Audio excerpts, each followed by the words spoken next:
The Model Y is Tesla's most popular vehicle, and for the last year, my wife and I had this car as our only car. And after 14,000 miles spent daily driving, road trips, and joyriding in this thing, what's life like owning a Tesla Model Y? Well, let's find out with a little review. I just want to point out that this video is more from the perspective of your average driver, so I won't get all car nerdy on you.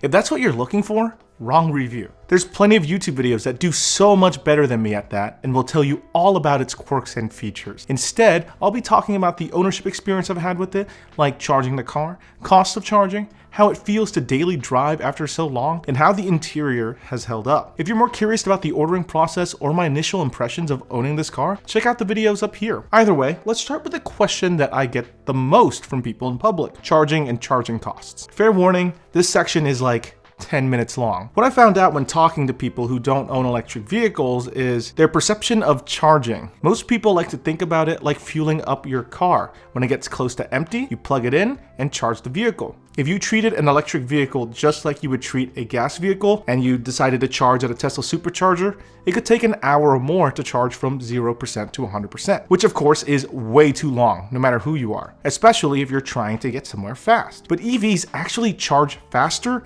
and slower than you think. I know that makes little sense coming out of my mouth, but let me break it down. At one of Tesla's superchargers, it takes about 30 minutes to go from 0 to 80%, which is also roughly how long it takes to go from 80% to 100%. That's how it differs from a gas car. In a gas car, how long you're at a pump is proportional to how much mileage you get, because it's literally just how much gas flows from a pump into your car, and that's normally consistent. But with an electric vehicle, the more empty the battery, the faster it charges. It's on a hill-like curve, like this poorly drawn one I drew here. So it's actually more beneficial to charge when low and to not charge when you're high. Okay, that came out weird, but you know what I meant. So on road trips, I like to only top off around 70 to 80% and start charging again around 10% for maximum efficiency. Also, you really don't have to treat these Tesla superchargers like gas stations. You don't need to go to a supercharger or any EV charging station to charge your car if you have a place to charge at home. If you live in an apartment, honestly, EVs might not be the best choice unless you have charging available at your apartment complex. On 99% of the trips that I take with this car, I just leave the house, do my business, come home, and charge the car at night. The very next morning, I have a full battery that's just ready to go. So the only time that you use Tesla's superchargers or any EV charging station is for emergencies or if you need a quick 5-minute charge to get just enough juice to get home and charge there at a lower cost. My garage is now my own personal gas station with less overpriced snacks and cleaner bathrooms. I only wish the customer service here was better though, as everything is just self-serve. Charging at home is significantly slower than charging at a dedicated charging station. And it also depends on what kind of outlet you're plugged into. And hey, I'm not necessarily driving at 2 a.m. in the morning anyway, so charging speed isn't necessarily a concern. If you charge at home using a NEMA 1450 outlet, you can fully charge a Tesla Model Y long range from 0% to 100% in about 10 hours. Now, if you're charging using the standard wall outlet, that can actually take several days to fully charge the vehicle, which isn't ideal. Now, let's talk about the cost of charging itself. There are two different costs to charging: home charging and charging networks out in the wild. The Tesla Model Y has a 75 kilowatt hour battery. Think of this like the size of your gas car's gas tank. It's how much it can hold in that vehicle. And each month, we use roughly 300 kilowatt hours of electricity on charging this car. My cost for electricity is about 10 cents per kilowatt. So the cost of driving this car has been roughly $30 each month if we're charging strictly at home. This is for driving roughly 1,200 miles each month. So if you charge only at home, your cost of driving the Model Y is significantly lower than driving a similar sized premium crossover like an Acura RDX or a Lexus NX that uses mid-grade gas, and still lower than standard crossovers like the CR-V or RAV4 that just use the lowest end gas. That being said, you shouldn't buy a Tesla or any EV for that matter just for the lower cost of operation. While it is cheaper to charge the Model Y, unless you drive a ton, it will still cost more than those other vehicles in the purchase price alone. So if you're thinking about buying this vehicle, you should be thinking of buying it because you like the vehicle for what it is: a fun to drive, techie vehicle that costs less to fuel than their similarly priced gas competitors, rather than saving money, because for the most part, you're not. If you're penny pinching, there's better alternatives for sure. That being said, charging at home is dirt cheap, and it's probably where you'll do 90% of your charging. But of course, just like how gas prices can change at gas stations, pricing on that is dependent on your cost of home electricity. Here in Houston, Texas, I'll have to update my electricity plan soon, and electricity costs in Houston have been trending up, meaning my cost of ownership of this car may be going up along with it. So that was a lot of math and calculations I just did. And honestly, the further I've been out of school, the further I feel my skills slipping. That's where today's sponsor, Brilliant, comes in. Self-learning can be difficult, and it's really hard to know where to start. Brilliant, however, makes learning interactive through hands-on content, which could help you learn up to 6 times more effectively than just watching video lectures. So I won't lie, in my own work life, I use some foundational computer science and many math concepts to help me with my full-time job and for my YouTube channel. So Brilliant's course on computer science fundamentals have been fantastic at helping me learn more about the computer science basics like algorithms and implementations. And Brilliant's courses on math have helped me refresh on some content that I haven't touched in a long time, all in a interactive, engaging manner. Brilliant can help anyone understand STEM concepts to aid you towards your own goals in work and your own personal life. It's a fun and interactive way to learn real problem-solving skills that apply to your everyday life. To get started for free, visit brilliant.org/JimmyTriesWorld or click on the link in the video description. The first 200 of you will get 20% off Brilliant's annual premium subscription. Anyway, back to the video. Obviously, it would be ideal to charge strictly at home, but that's not realistic. And honestly, charging on the go isn't cheap, and it can get super confusing too. There's Tesla branded charging stations and third-party brands like Volta, Electrify America, and ChargePoint. A lot of the time, malls, hotels, and some shopping centers offer free charging so that you can shop or stay there and almost justify the cost of driving there since you didn't waste any of your battery. But for the most part, on road trips, I've been exclusively using Tesla superchargers. So let's talk about that first. When I took a road trip to Austin, we needed to stop to charge the car. It was 34 cents per kilowatt hour. And when you do the math, the cost of the supercharger is still significantly less than the cost of gas. And just like gas, the price of charging at superchargers can vary significantly across cities and states. Paying 34 cents per kilowatt hour, regardless of time of day in Texas, is very different than paying during peak times in the San Francisco Bay Area. To be fair though, the only time I find myself using superchargers is when I go on a road trip or if I forgot to charge the car the previous night and ended up driving more than I expected to that day. And if I did forget to charge the car, I just fill up like 50 miles and then go on my way because I know I can just charge it at home later that night for significantly less money. Where issues arise is when you have last minute plans and need to charge really fast. So I'm going to use Houston as an example because I live there and I know it pretty well. Houston has a drought of superchargers across the city, with chargers normally around 10 to 20 miles apart. And in some parts of the city, there's like none at all. So oftentimes if you're trying to go somewhere and you have to charge, you have to make a detour before arriving at your destination. So at least when it comes to Houston, if you need to go somewhere but you're out of charge, you have to take a good 5-10 minute detour to go to a charging station, wait a little bit longer, charge up enough to get to your destination. But for the most part, I rarely have an issue finding an open charger. And when I do, it isn't long before someone leaves. But that may just be a Texas thing. I hear it can get pretty bad in California from time to time with some long wait times at peak hours. So for my own personal usage, I've found that it's best to just charge it up at night when the car is under 50%, just in case anything unexpected happens and I need to dash off. So I never need to charge it away from home, and I practically have almost no range anxiety or think about my range much on an everyday drive. The fun really starts when you look at third-party chargers. These come in all shapes and sizes and prices too. Each brand uses their own payment method, and it usually requires you use an app on your smartphone for that brand so that you can attach a payment method so they know what card to charge. And prices depend wildly upon the different charging stations. I'd highly recommend using PlugShare, which gives you a better idea of where charging locations are, the different connectors that are at that charging station, and the prices that they charge. And to add another layer of complexity into this, in the US, Tesla's charging connector looks completely different than the ones that other EV manufacturers in the States use, similar to how Android phones and iPhones use different connectors to charge the phone. This is honestly something that is probably super confusing to someone just getting into EVs, and is honestly one of the biggest learning pain points of the whole EV owning experience. Charging stations and their processes as a whole are nowhere near as streamlined as gas stations currently are. At a gas station, you either pay at the pump or you go inside the convenience store and pay the cashier there. EV charging stations, it's a free-for-all. Oftentimes, you can find free charging stations at shopping centers, movie theaters, and other places people frequent. And these usually charge your car as fast as the at-home NEMA 1450 charger. But they also normally impose limits on these chargers too, like limiting how long you can charge or how long you can charge before they start charging you money. Also, there's plenty of hotels that offer charging, so you can just show up at the hotel, charge your car, and have a fully charged vehicle the next morning. This is just how things are right now. I can see how in the future, as EVs get more mainstream, how businesses might start charging people to use the chargers in front of their businesses. But currently, they're a nice free perk and are usually in really good parking spots. So that's nice. I love free charging, but again, this might one day go away.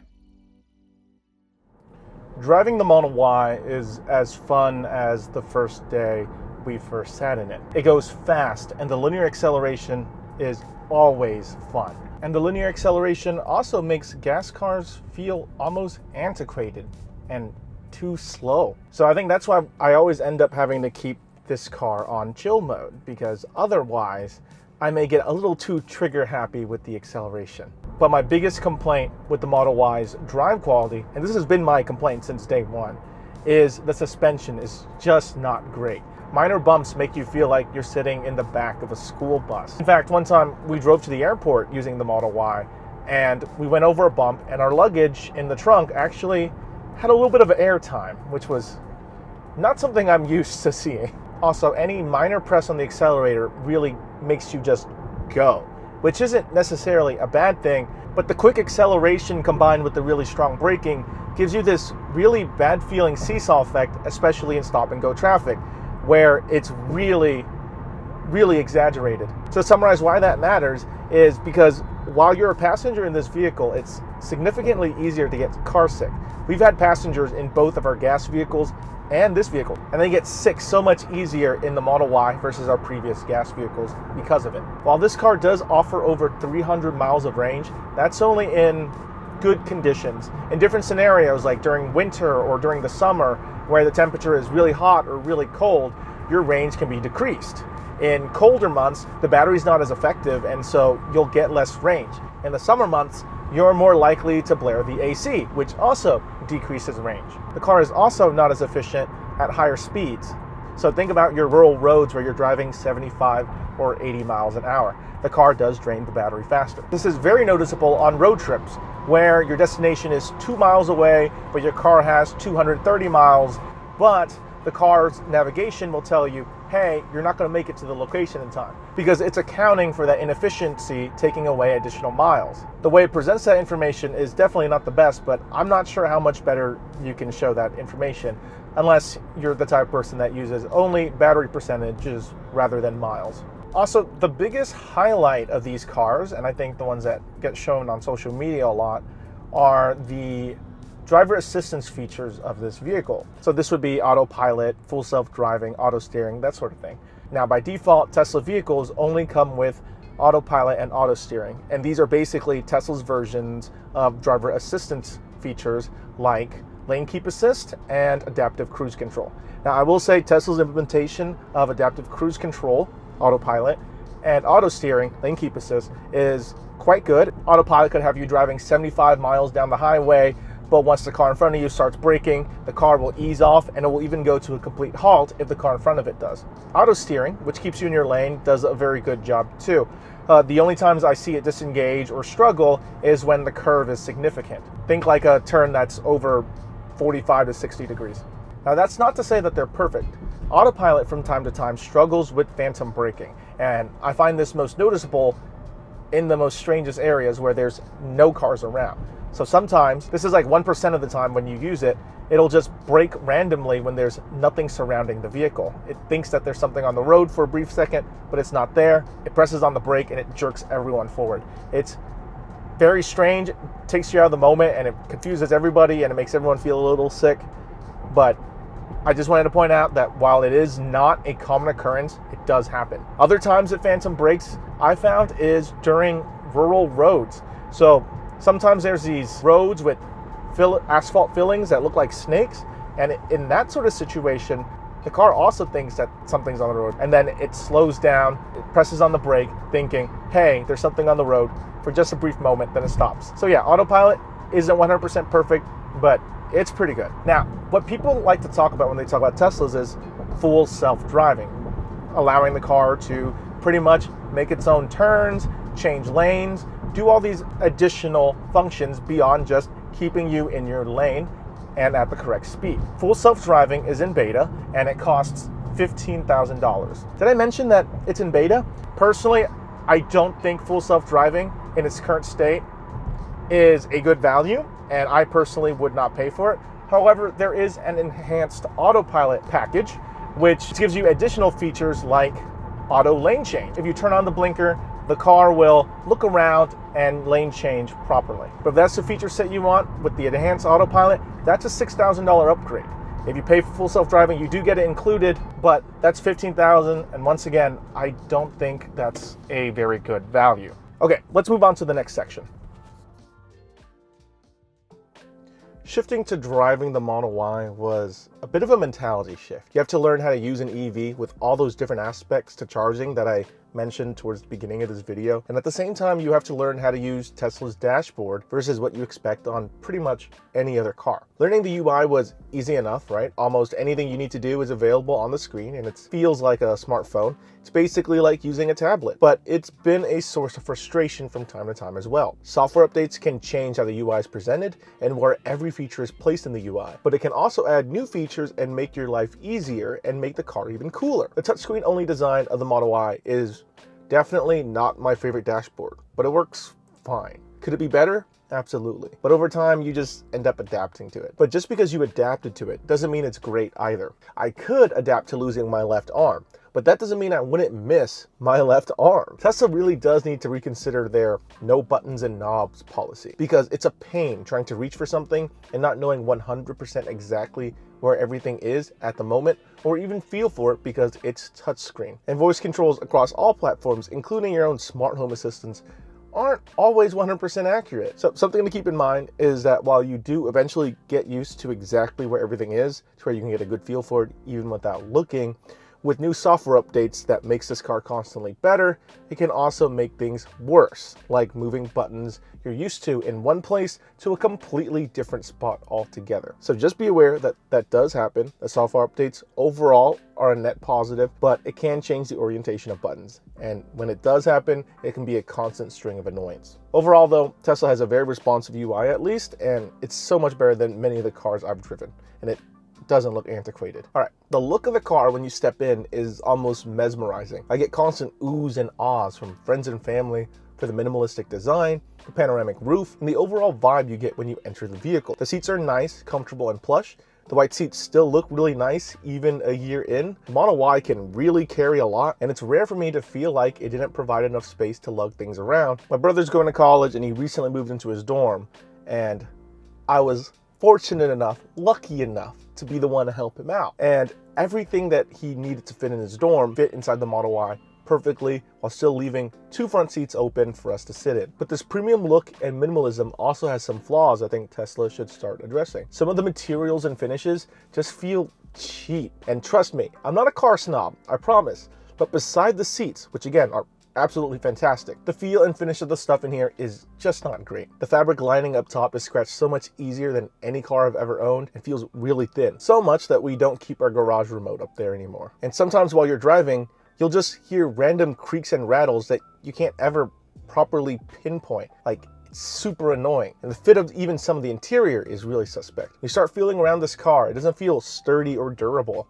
I get that some of that is for weight savings, but it just feels cheap. I would describe the Model Y interior like IKEA. They got some really cool looking stuff, but once you take it home and start to use it, you question how long before it starts showing its flaws. No other comparable vehicle in size and price that I've sat in feels this cheap. I'm talking Acura RDX, Lexus NX type of vehicles. Those vehicle interiors feel so much better to be in. That being said, while Tesla does not feel premium, they focus their premium features on things that they believe matter more, like the sheer 0 to 60 speed of their cars, seat comfort, and the tech that they put in these cars. The seats are honestly like I said multiple times, super comfortable to me. But like all seats, they do get hot if you've been sitting in them for a long time. The tech is fantastic and changes up how I view a car. Being able to start the AC anytime from your phone, setting your car to heat or cool the cabin by a certain time every morning you leave the house, video streaming on the dashboard, a built-in dash cam while driving, a security system when the car is parked, lane keep assistance and adaptive cruise control through autopilot, sensors to let you know if you're going to hit the side of your garage while you're entering,